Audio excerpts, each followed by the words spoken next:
Hi, Cam. How are you? I'm good, Amaya. How are you? I'm doing well. Thank you for asking. It's a new year, so this is a new episode for us in the podcast. I'm so excited to have you on after some prior discussions that we've had. You guys are going to enjoy this episode. I know that you will because I'm going to enjoy speaking to Cam today. But before I can tell you all of the amazing things about her, I'd rather her speak about it herself. So it'd be great if you could introduce yourself to our audience today. Yeah. Hey all. My name is Cameron Alexa Lewin. I am a fifth year PhD candidate at the University of Tennessee in Knoxville, and I study Black history. I love it. And I love you're the first person who said hey all on the podcast of like hey to everybody. I think that's just kind of cute. I like it. This is how I speak. I usually greet people. I used to TA. I still TA, but I used to like have my own sections, and so that's just how I'm used to starting up a conversation. It's very warm. I like it. I think you started something there. Let's talk about your work, but in even before that, let's get into your doctorate program and how you thought about getting a doctorate. I know for many people that is a huge decision.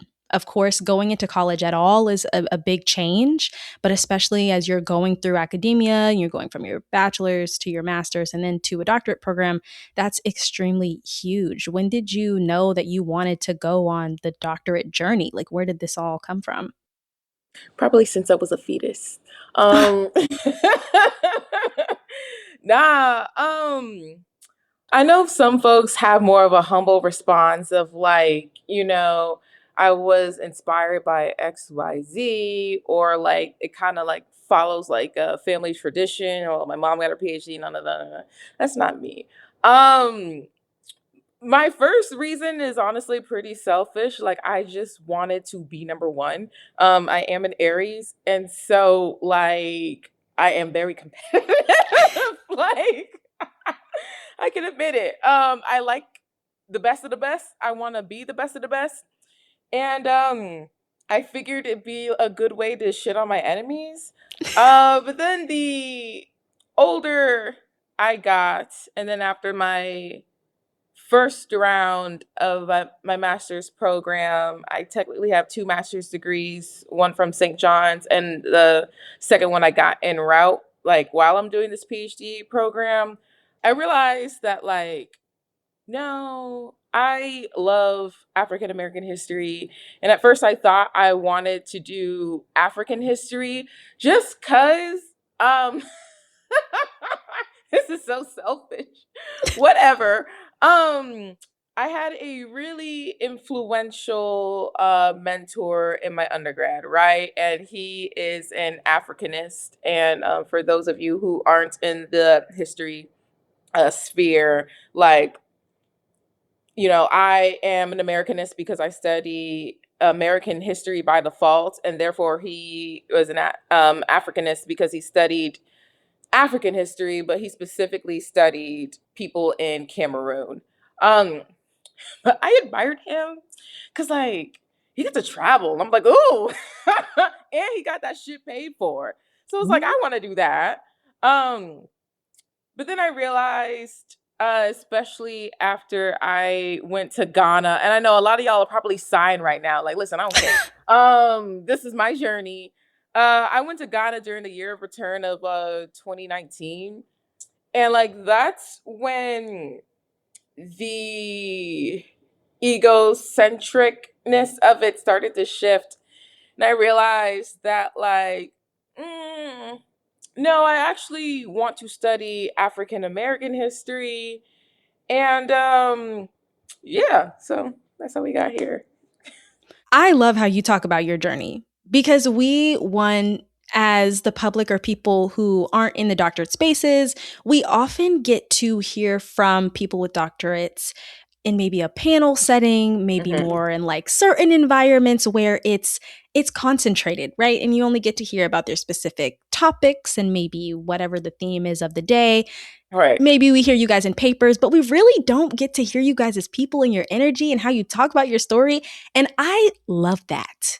you're showing me there's still energy in academia, in those high spaces, which, you know what? I appreciate that there are people who hold that energy, but most importantly, even how you speak on your story. It makes people, I know it's going to make people feel so much more comfortable about just, okay, you know what? Like maybe my reasonings for wanting a doctorate are valid. I mean, any They reason that are. people exactly, and getting stuff paid for as someone who is now in the process of starting to look for programs to apply to for Hmm. our own stories. It's so interesting to hear about that and also kind of hear about your inspirations from someone being an Africanist and then you now being an Americanist based off of what you all study. And then hearing about your two masters, which is extremely impressive. Oh my God. Can't skip over that. I'm now kind of interested if the story is as wonderfully to talk about, I guess, as how you describe just getting your doctorate or even thinking about the process of your doctorate. Was the process in terms of figuring out what you were going to study in African American history as glamorous, I guess, in this case of how you thought about like, I know I want to do a doctorate now and I know I want to do it in African American history, but was it something as insightful or something that was deeply reflective for you? No. Honestly, it was about vibes. It's just something I wanted to do. But like in terms of like figuring out like the very specifics, like no. I remember writing in my, what is those things called? My personal statements to my schools, I admitted that I didn't know what I wanted to study within African American history, but like I knew it was something I wanted to do. I knew it was important. I talked about, myself, like, intellectual journey, about like, for example, I remember writing about how I remember my, I'll say like formative years, K through 12, right? It's always about, in terms of Black history, first and foremost, only designated to the shortest month of the year, woo woo. And second, it was just always slavery, Civil War, Harlem Renaissance, Dr. King, and now we're here. And I will never forget, I grew up in South Florida. Ha! That's a story in and of itself. But no, it was very diverse. I don't have any regrets about my childhood. We're originally from California, but we moved to Florida because of my dad's job. But anyway, I say all that to say that I just remember the feeling of shame because I was a child of when we talked about Black history and again slavery. And so it was just like, oh yeah, woo, the only Black girl, right? That was my typical experience. My best friend and I, God, friends. Now that I think about it, I only got maybe like three Black friends that I still talk to from high school. There was about like 10 Black folk in general that like I can remember like graduating with, right? Out of high school. So didn't really get to see or hear much of like Black achievement in terms of like outside of King. I agree with you that even me, I'm growing up in Georgia. I've grown up in Georgia my whole life, born and raised. And my parents are from South Georgia, and then we're from the suburbs of, outside of Atlanta. And, born in Atlanta, but still primarily raised outside of it and then coming back. So it was like a bit of both.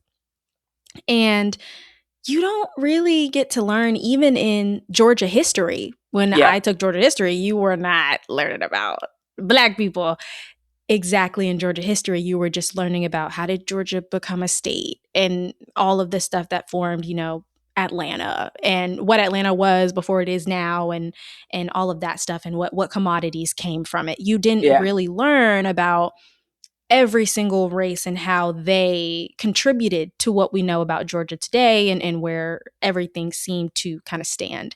And so hearing that from your perspective of, we didn't hear about people even within our backyard that were Yeah. black, that were, doing the thing out here, is something that honestly like has not changed in years. It has not changed since I was in K through 12. I'm sure it definitely hasn't changed now, but getting to hear how that was kind of influential to you thinking about like, we don't really know a lot. I mean, starting from slavery to civil rights, and we Yeah. talk about MLK and Rosa Parks and Madam CJ Walker like they were the only three. It's like, Yeah.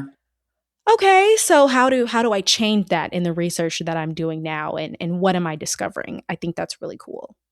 Yeah. It wasn't until I went to graduate school that I learned that it's mostly your school board. I mean, then this could depend like region to region. Speaking as a South Floridian, that's what I've seen and learned. Like now that I'm a more mature adult, right? And I actually pay attention to the news. Yeah, the school board actually controls, what you learn, and Hmm. that's when I realized. Well, that's when I've come to learn slash appreciate like local politics, because that stuff does matter. Because I will say, like now that I am in this academic space, I realize that stuff, and by stuff I mean like history, doesn't trickle down as much as I thought it did. Like for example, when people talk about Thomas Jefferson and Sally Hemings, right? And how like it's just I remember it coming up on the internet like a few years ago, like, oh, this was a thing. Da, da, da, da.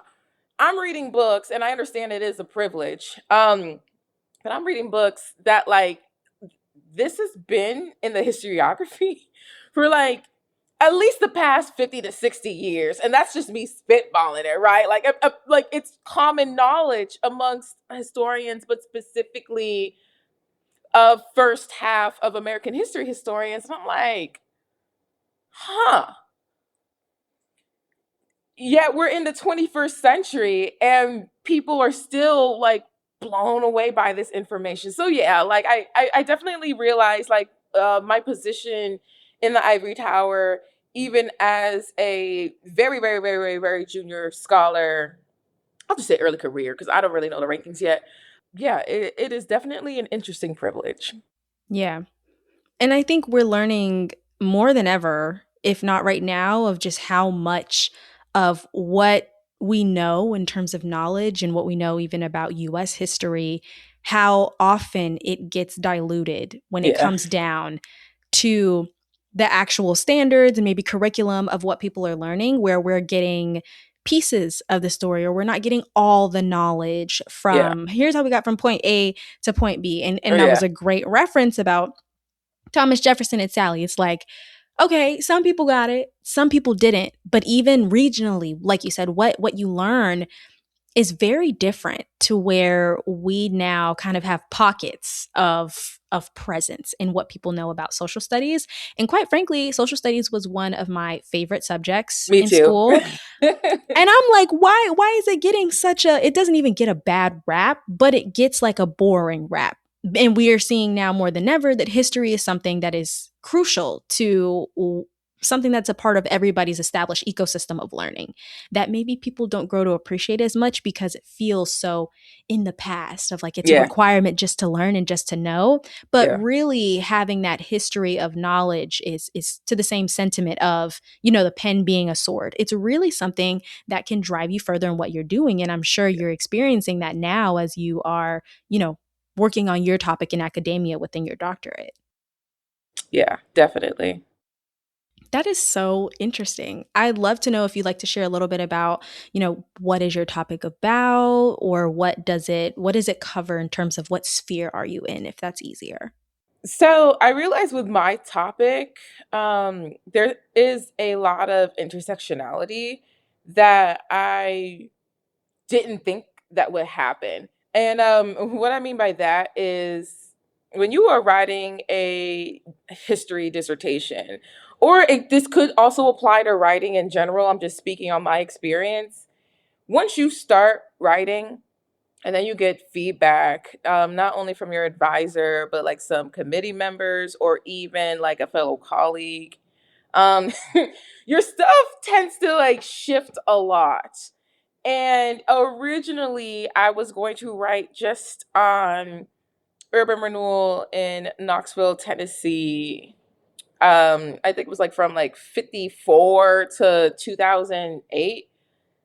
And it was boring. What what I mean by that is I really didn't have much of an argument, and it was more of a narrative history. And what I mean by that is it was just like, this happened, this happened, this happened, right? Like there was no nuance. So after many, many, many revisions, going back to the archive, doing deeper readings, right? I have finally come up on my title, which I'm still working on, right? Because I mean, the work never stops, but I'm pretty proud of it. And it is called Leaving is Like Giving Up. I'm Not a Quitter. Urban Renewal, Redevelopment, and the Black Community of Knoxville, Tennessee, 1950. I still have from 2008, but it's probably going to end in like the late 70s, early 80s, just because of time. So essentially, in my dissertation, I examined how Knoxville's urban renewal projects from 1954 to 1976 affected Black life in the realms of space and resources, as these projects displaced families and businesses, impacted education, created food instability, and job insecurity. Furthermore, it analyzes the aftermath of these projects, such as community participation and activism, and subsequent redevelopment in the subsequent redevelopment of these areas. That is a complex topic. Honestly, like after you read that, I was like, okay, I see what you're talking about. Yeah. And just, I mean, it's so interesting for me because I know nothing about Knoxville, Tennessee. I don't think I've ever been. But even still, in having that read, it's still something very intriguing because I would like to understand, what were the elements of causation of where all of this happened, and then kind of to your point of just we're talking about more than just all of these things happen, but then actually understanding the why and then what did that lead to. Mhm. It also leaves me wondering about where are they now, and I think it's cool because that research will encourage people to go think about that of okay, now what is happening in the community now, where are we with all of these effects that have happened, and it really starts to lend a light on something that people may have not thought to discover. So you mentioned about like understanding where we are now, right? So in Knoxville, you notice a divide between the Black community and the white community, right? And more than a social divide, it is physical. And what I mean by that is highways. And it's because of these urban renewal projects. There were four. There was subsequent ones like here and there, but I'm focusing on the main four. Three of them were residential. One of them still impacted a neighborhood, but it was initiated by the city. But I say all this to say that with these projects, it pushed the Black community eastward to the to East Knoxville, right? And it was during the first urban renewal project that there are talks about creating a major interstate highway. And so after these neighborhoods were bulldozed in reference to the first urban renewal projects, Blacks migrated either eastward towards East Knoxville. This is where like you have your middle class Blacks in like Morningside proper, or for those who couldn't afford private housing, slash the city didn't provide enough private housing. And I know it's not the city, excuse me, it's realtors. That's a topic for another day. But the city of Knoxville knew that there was not enough housing in the private sphere. So even those who could afford private housing had to move into public housing, and they migrated a little westward to Mechanicsville, or they migrated slightly eastward to like the edge of Morningside, but that is where one of the housing facilities stood for Blacks in Knoxville. Mm. But like the reason why this is important is because I remember coming here again. I came here from New York City, Queens, because St. John's, and I advice from acquaintances slash people who knew I didn't know the area. They were like, go here, here, here. Try to avoid the east side. And like before, again, because I'm new, I'm not realizing this is racially charged rhetoric until I'm situated here and I realize, oh, you mean where the Black people are at. So it's been it's just been a thing. And the deeper I research this stuff, I was telling my friends this the other day, like the more just like angry I get of how people trash the east side. Like, even though some people don't see Knoxville as a city, it still technically is a city. But I say this because every city has like no city is perfect. There are drugs everywhere.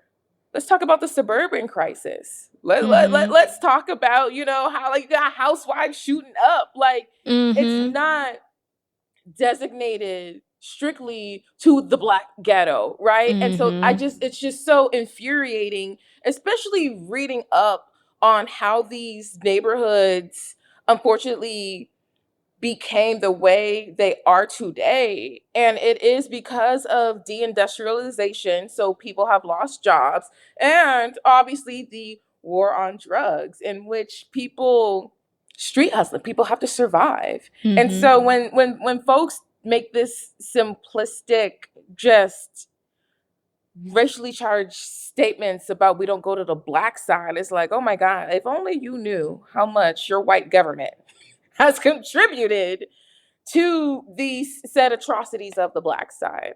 Mhm. Yeah. And I think something that you brought up of just the phrase racially charged rhetoric, we need that posted up somewhere because as soon as you said, "Oh, we don't go to the east side," I knew exactly what that meant in my head. I'm like, "But I could probably go." You know Yeah, what I mean? Of like, okay, I'm taking what you're saying, but also like, yeah, what's that about?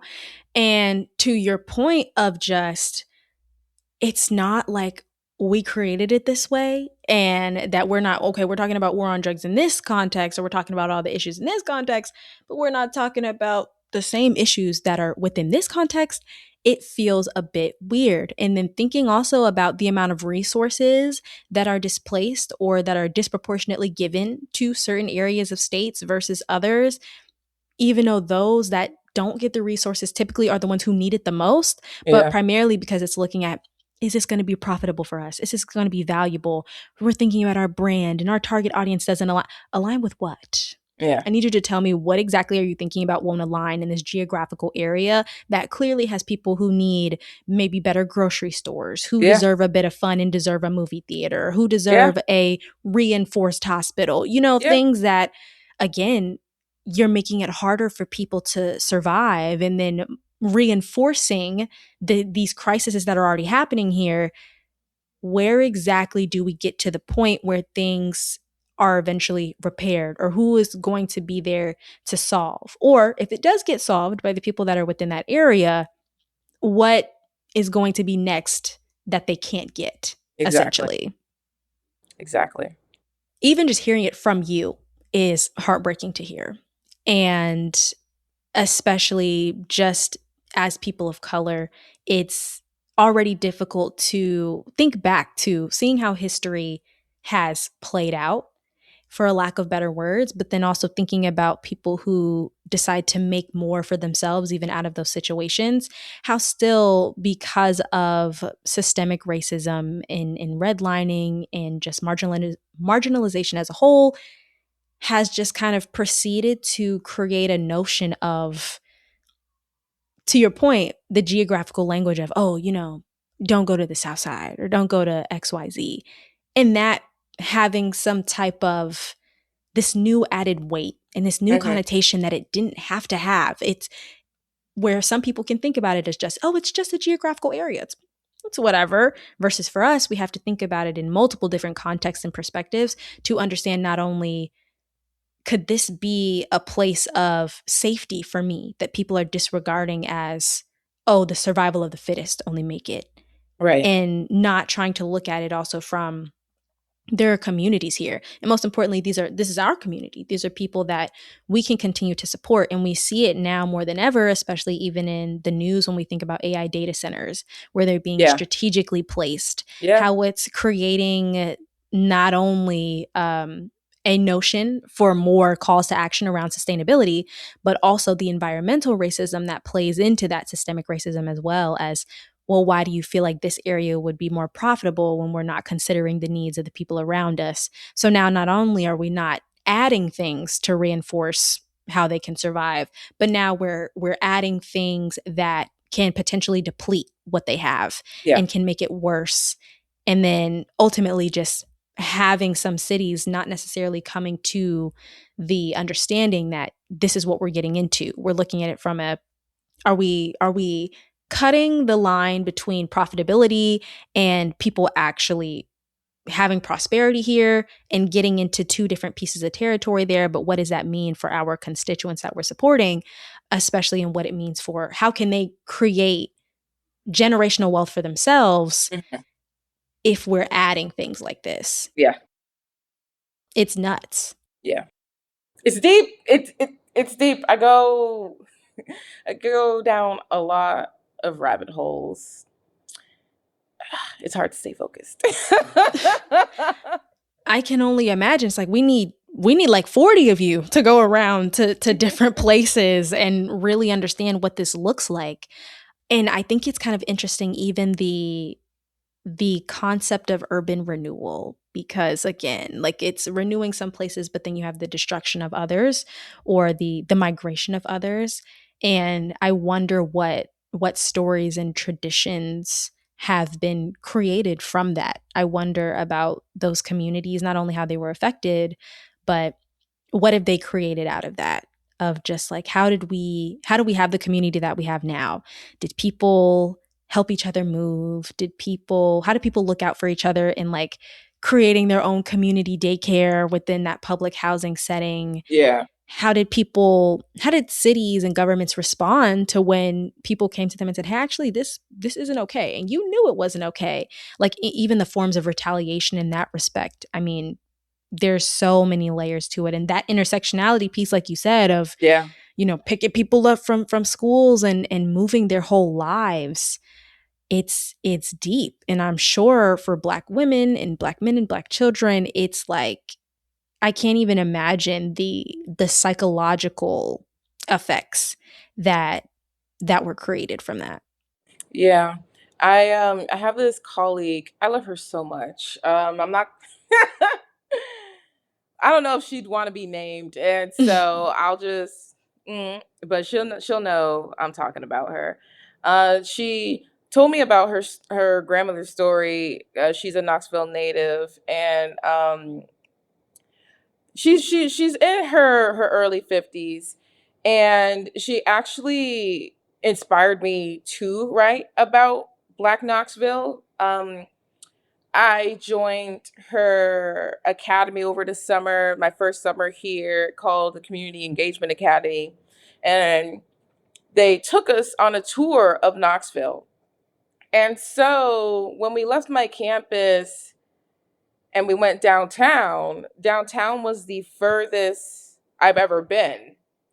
And so when we went over the bridge to the east side, I was like, my mind was just blown because I said, "This is still Knoxville." Like she was like, yeah." Like I said, this lady, she rep her city, man. It's a Mhm. badge of honor, and she took us to these just not only black. I would consider it like historical sites. Uh, I don't. Some folks might disagree, but I see the history, and I see the reason to preserve. Um, we went past the Beck Cultural Exchange Center, and that center has honestly changed my life for the better. We could talk about that a little bit later. And we passed by the Alex Haley statue, which, for those of you who don't know, Alex Haley is the author of Roots. I've learned that he actually loved East Tennessee, and I was like, really? Okay. I'm like, but I get it. I mean, close to the Smoky Mountains, right? But anyway, she just took us on the parameter of Knoxville proper. And that's when I really learned about the racial and class differences. But the main reason why I bring her up is because when we took a turn, we were on the highway, and she was like, when I was younger, my grandmother, when we would drive this, she would point out and say, "This is where our house was, under the highway." And I was like, because you don't think about like like bulldozing people's Mhm. structures down and then blowing up earth to like put down like new pavement. And so I was like, it made me wonder like how many living rooms and banks and schools are we driving through, right? So she gave us an interesting story. She talked about how her grandmother did not have enough money to go into the private housing realm. And that I wholeheartedly believe, because going through these appraisal records that the public housing authority here has, right?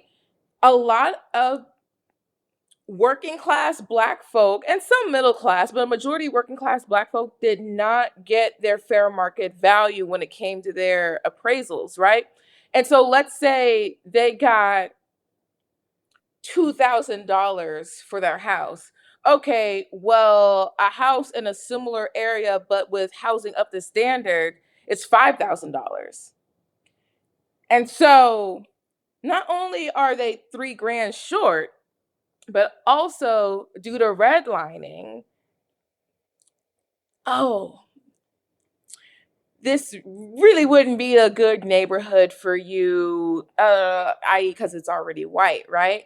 And Mhm. so her grandmother had to move into public housing, which I'm thinking about it right now, based on where we were, is about less than 2 miles away from her original community, right? So now she is displaced in an area she's not familiar with Mhm. people she did not grow up with. And this is how I learned a little bit more about public housing and how invasive the government really is, which I understand in theory. And when I say in theory, in practice of, if you're talking about maximizing housing for folks who need it, right? This is where I learned that like when her grandmother had her children who would go off to college or go off to a vocation, right? She went for, and I'm gonna say, for example, a family of 6 to a family of 4. It's like, oh, okay, you don't need a 3 bedroom place anymore because your family has downsized. So now we're going to put you in a 2 bedroom. So it'd be in the same public housing building, but they would have to move out to move into a different unit because you don't need that size. Mhm. And I like when she told me, I was like, oh my god, like it clicked. So that's another reason why I like studying Knoxville, because as I read other history books, other historiography, which is a fancy word to the history of history of whatever you're studying, right? And I'm reading up on public housing and welfare, and I realized that, like, oh my God, like this is actually a thing nationwide. And I think it's very important because, again, a lot of focus when you hear cities, like, boom, you think Texas is in the South, but whatever. You think Houston, you think LA, you think New York City, you think Miami. And while, yes, Miami, Florida, Houston, Texas are technically the South, right? They're not really the Bible Belt. And we don't really have that. We don't have stories on, you know, people's experiences in public housing, especially within the Bible Belt, as far as I know. And I'm gonna end it right there. You've inspired me to look in Atlanta housing for I sure. got some I books. and you know what? I do Like have some books.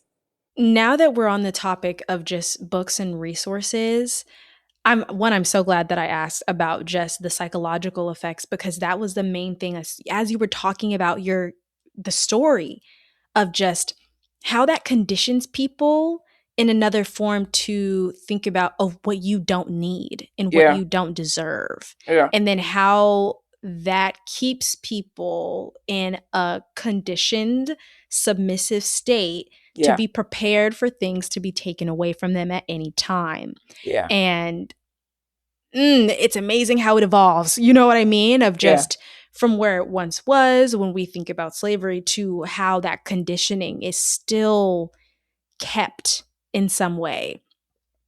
And it's extremely odd, of course, of just why we necessarily need tactics like this versus finding, ways to elevate us wonderful black people. yeah. But also from the perspective of just like the appraisals.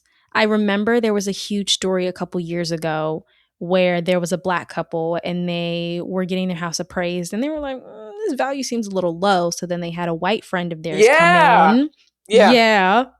And they took all the pictures of them off of in the house and then they did the appraisal again, but they said, oh, this white person owns it. And they got way more. And they're like, nah, I'm finna sue y'all because, yeah.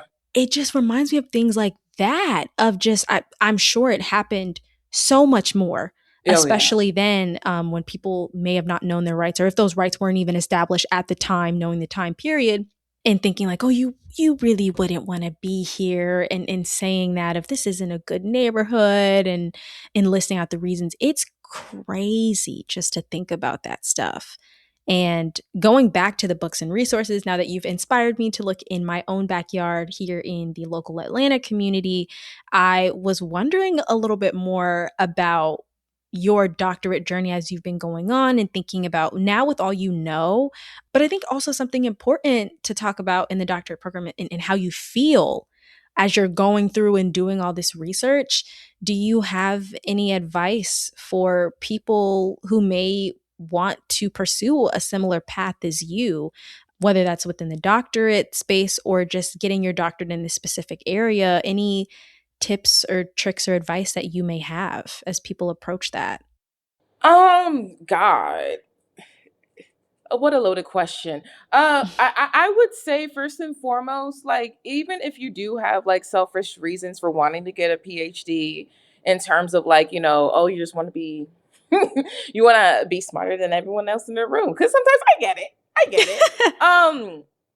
But you are gonna need a, a more serious reason than that. In all honesty, if you are going to get in the ring. This is not easy. I think it's because me personally, I loved school and I loved learning. I say loved past tense. That's wrong. I love it. So for me, I'm emphasizing the for me because I know everyone else has like different PhD journeys. But for me, undergrad was easy in a sense that, like, I took AP courses in high school. And so I technically started off, not, it was even just AP. I also clept some classes. So I started off as a second semester sophomore when I was technically a freshman and I graduated 3 years early. And then that's when I took my gap year, right? Went to Ghana, whoop, whoop, whoop, came back. So for me, when I started working out my master's at St. John's, I loved it. And then the pandemic hit, right? That hit my second semester, and we had to change gears and all that kind of stuff. And my comping experience there was, for me, easier than what I just did. Um, but I have to say, like, it's a different game. A lot more reading, definitely a lot more reading. I think, based off my experience at St. John's for my master's, because of COVID and because of the shifts that the professors had to take, they really couldn't assign books because we couldn't go to the library, right? So I primarily we now that I'm thinking about it, it was just mostly like intense articles, but less books. And so coming into UT, I'm like, bitch, we gotta read 3 books a week. And that was before I learned how to read like an academic, which that's a lesson in and of itself. It's a skill. The writing is a lot more intense. Before you get to the dissertation, man, you gotta write reflective papers. You gotta write essentially like book reviews for every book. Then sometimes you also have to lead discussion. So at my program, this bitch is 3 hours long. And so, like, yes, you are talking for, I'd say maybe 3 hours and 45, or excuse me, 2 hours and 45 minutes because we took a 15-minute break, but you are leading the way. And then there's comps, which is the comprehensive exam. And so my comprehensive exam, I studied 3 fields. I studied the first half of American history, I studied the second half of American history, and I did my specialty field, which was Black farming. And this was before I, started to get into urban renewal in Knoxville and all that kind of stuff. So that's when I pivoted. That's what I mean. Grad school is full of like a lot of pivots. Essentially, over the summer, I had to a summer and fall semester. Your girl read about, I'll be generous to say, maybe 125 books. That's probably at the low end. But like, yes, Whew. because you got to get trained. Like, it's no joke. If you're becoming an expert, you got to read the classics. So I say all this, and you have an oral exam, 2 hours. Oh, I say all this to say, man, like, you have to be a self motivator. Mhm. Like, a pause on self starter. You have to be a self motivator. Like, you have to want this. But at the same time, I don't want to push that narrative. Like, if you don't reach the PhD, you're not good enough. Like, that is not what I'm saying. Because academic burnout is real. And I Mhm. do have some friends who have decided that, you know what, the PhD isn't for me. And that's fine. They are not quitters. They just knew what they wanted, and this wasn't it. But if you know you want the PhD and you know that is a personal goal of yours, you have to be a self motivator, and you also have to know when to ask for help. I struggled with that initially until I got a therapist. I will say shout out to my school's package, because also, this is important. Never pay for a PhD. I've never paid for any of my degrees that I have. I don't have student loan debt. Like, if you go into a PhD program and they tell you have to pay, that shit ain't for you. And also, they're Clock it. lying. They're lying. They're lying. You don't have to pay for a PhD. I want to keep that in mind. But because of the funding package that I got, I was able to access a therapist, and that helped. That helped so much. That was the first time I've learned about imposter syndrome, feeling like, oh shit, like I don't belong here, that I'm just a diversity, stand in. And they helped reaffirm, like, no, you're here because of your merit. I'm like, you know what? Yeah, I am. Because that's the one thing about academia that I will say that I know some folks who, when they hear historians, and there is a negative connotation with like uppityness, this, that, and the other. And being in here, yeah, I get it. God, you are around a lot of smart ass people, and like Mhm. it is learning a new language. It is definitely learning a new language, and so when you're your first year, man, it can feel so intimidating. You can be like, you got that out of the first 3 pages, because I got something else. But you know what? A lot of the times that something else is just a different interpretation, and it is just as valid as what the other student said. And that's how I've slowly learned about historical interventions and like how historiography gets built upon, because that's how we go from having these old ass white books from the late 19th century about, oh yeah, slaves loved the plantation, they had barbecues and all that stuff, how we go from that to talking about enslaved people and agency and slow acts of passive and assertive resistance, Mhm. right? Like it's because of those interventions. So it's okay.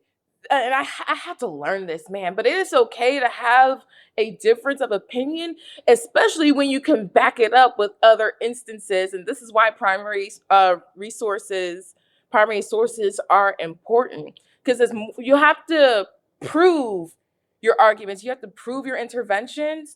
But as soon as you know that they're out there, you can be like, yeah, dude, like you said this on page 3, but in actuality, and I could bring in this scholar, and this scholar, they talked about how that is technically only a white lens that you're looking through, and you're not seeing it somewhere else. You know what I mean? Mhm. Yeah. Yeah, I know that was a lot of yapping.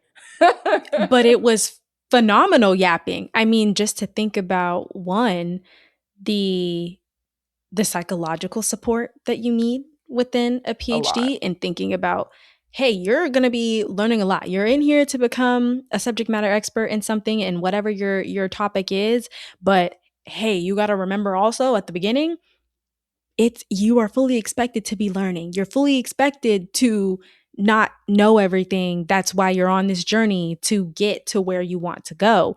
And also talking about different interpretations doesn't necessarily mean that it's incorrect by any means. If there is room for that in your evidence and your sources, it's still valid in what you're talking about. Unless that shit is racist, then it's not. Yeah.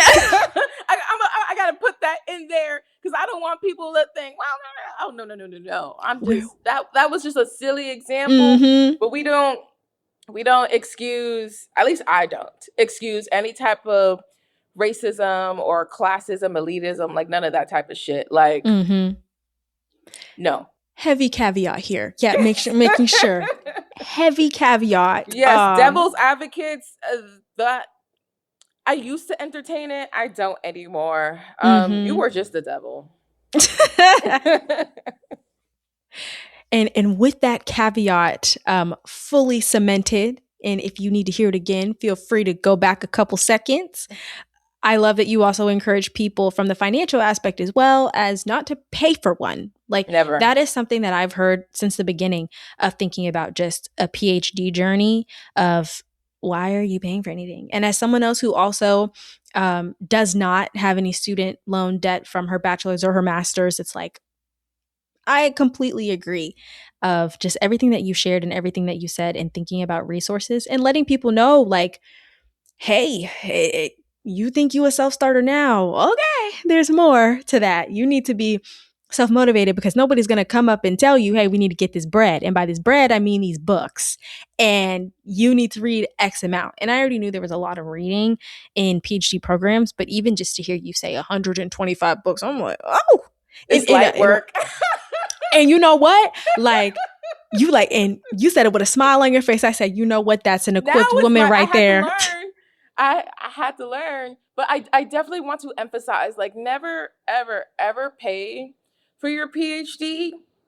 And besides being a self-motivator, like I promise you, having a supportive base also helps. Whether it be from your cohort, whether it be from friends outside of academia, family, like support makes so much of a difference. My husband is a historian. He already got his PhD. And like honestly, if it wasn't for him, man, just listening, and it helps too that he's been through it as Mhm. well. If it wasn't for him, I would feel crazy. I would feel like, like, is this all in my head? And he's like, no, but like you gotta push through, like, because I don't recommend doing it alone. Like, Mhm. it is such it is a heavy load. It is a very heavy load, and a lot of times it feels so isolating if you are, let's say, like the only academic in your friend group. Yeah. Luckily, a lot of my a lot of my friends, my best friend is in medical school, and I got other friends in higher ed, and so like different You different got it. different fields, but it's like they understand. So it's not like, Mhm. oh, you have to read on a Saturday, and it's like, yeah, girl, like, Sunday um, too. Like, yeah. But mhm. also, man, Black PhD groups as well make a complete difference. I have a support group that I'm a part of. We just hold each other accountable and like respectfully. I love it because it's only black. It's only black. Period. So it's a safe space. We talk about every, nothing is off topic. People can come off the Zoom with their bonnets. It is come as you are. It is great. Mhm. But it's also just PhD students, postdoctoral, and like junior faculty and other faculty too. But like I say this because It's a village. it's It's a a village. It's a village, but also people like, and I'm not downing a master's degree because I got one. And like it is mhm. work. It's a completely different ball game. Yeah. Like it is like, yes, we are in grad school, but I promise you, the amount of work that PhDs have to put in It's different. compared to a master's, it's like That's why it's it longer. yes, but that's why it just feels so good to like have a group that get it, like they like we just get it by default, and there's Mhm. no like, well, it's No not need to really. explain. Yes, because you have some people like it's not that bad, and it's like respectfully, like, what are you working on? My master's, like, okay, like we're not It's the same different. right now, and that is fine. But you can't discredit the amount of work that we put in. And I know, again, Mhm. that's why some people feel like PhDs like have like such this big head. But we earned it's not me talking shit just to talk about shit. Like we Mhm. like, look, I'm talking to you. I already got 3 books on my kitchen table right now. Like prepping up for tomorrow. Like this is what we do. So Mhm. put some respect on it. I promise I try not to act all uppity. Like I try to just be me and stuff. But at the same time, I will not have my PhD soon to be To PhD. be reduced. Yes, that part, Yeah. that part. Because bitch, I did put in the work. That's the one Mhm. thing people don't understand is that you don't just get into a PhD program. Like you just don't. Like you just don't. The amount of work, peer review, and all this other shit, man, like it is rough out here. And if you can make it here, I feel like New York, man. You can make it here, you can make it anywhere. I mean, you said it best. I think it's insightful. You know, again, like we don't get to hear from PhD people a lot unless it's on their specific topic or what they're there to do. But really, to understand the process of a PhD or why you feel so strongly about this is why, just saying like, oh, PhD, master's, grad, same thing. Yeah. It's not at all. It's not even the same feeling. And I can tell you from experience, like, I have tried to sympathize with my PhD friends, and they're like, girl, I know you're telling us we can make it through, but I have 200 pages to read by next week. Yeah. I genuinely need to hear that from something else. I'm like, okay, you know what, sister? If I could buy you a meal, that if Yeah. that works too, And because you it would shut work. in. And she's like, you know what, you can do that. Yeah. Yes, the level of support. is completely different.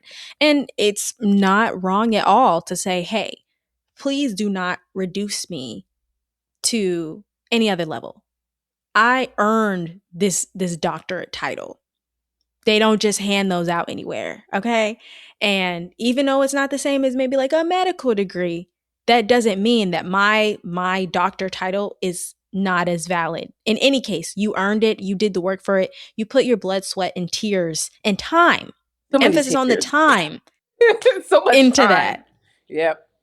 And y'all deserve to be recognized for exactly what you are, no matter the topic. You gave a big piece of time in your life to this, and passion to this, and your mind to this. That has to be recognized for what it is. And it's additional time. It's not something required for everybody to do. You're doing it because you enjoy it in terms of what you're talking about. Yep. That's got to be respected. It's bigger than that. So I'm That, here to affirm you right now. You right. well, and I appreciate it. I really do. Because eventually I want to turn my dissertation into a book. You believe, I was about to say, believe it or not, you believe it. It's gonna take additional years. Trying to graduate now just because I'm ready. I have all my sources that I need just for the dissertation. But the book, that's why you have like some people, I don't know if you noticed, but like a majority of history books that come out from scholars stems from their dissertation. And so because we're not in the 60s anymore, whereas like some like they used to, as soon as you defended blah blah blah, they took it to press and that was it. We don't do that anymore. And so like you have people who graduate like in 2013 with their PhD, and it's not until let's say like 2021 that the book comes out because they have to polish it more. And if they decide to go to the ivory tower, there's different types of like responsibilities and that this that and the other. But like it's work, it is life's work, which is why like my biggest takeaway for anybody listening, like you gotta be a self motivator. If you think that like being a PhD or having a PhD, that's like your true passion, that's what you really want, you gotta be able to self motivate. Mm-hmm. Cause you will Period. get tired of this bitch. I'm sorry. Like there are some days I can't even look at my laptop because I'm just like, ugh. You let the time pass and then you get right back to it. Mm-hmm. I love your Aries energy, must say. Period. Well, thank you so much, Cam, Of for just course. being on the show and sharing so much about not only your PhD program, but even giving us some glimpses and insight into your journey and taking us through your research. I know I've been on a trip from the start of this episode to now, and Yeah. even from feelings and emotions to the dialogue that we're having. I think it'll be inspiring to so many people just to see and hear, and even in some cases feel emotionally just where you've been in some places with your research and what you've done. Is there anything else that you would like to share with us in your final words on the podcast, and any ways that we can support you as you move forward? I'd say in terms of support, like you could just follow me on TikTok. I think it's at Cam with three M's, the historian. Right now, that's all I got. Send me good vibes. I will say that send me good writing vibes. But yeah, if you do have any like questions or the like I have my email that Amaya could attach to the notes of this, right? Feel free to shoot me one, but full transparency again, because I am doing a lot of work on top of TA responsibilities, on top of volunteering, right? I'll respond when I can, Mm-hmm. when I have the capacity and when I have the space. And so it might take me a while, but this is the full transparency and honesty, right? Because after I'm done with you, respectfully, Amaya, I'm turning off all my screens and I'm gonna go read my book because my eyes need a break. My eyes need a break. And we honor that. We honor that, and I hope you receive that. And as she said, I will make sure to drop all of Cam's information down below, where you can contact her, and most importantly, where you can follow her as well on TikTok. And again, thank you, Cam, so much for being on the show. Yeah, no problem. And I'll see y'all when I see y'all. That's a wrap for today's episode of the Intentional Intern podcast. We hope you're leaving with fresh insights and a boost of motivation to take on your career journey. If you enjoyed this episode, don't forget to follow, leave a review, and share it with your network. Connect with us on LinkedIn and Instagram and let us know your thoughts. Your feedback fuels our next great episode. Until next time, stay intentional, keep growing, and keep shining bright. See you in the next episode.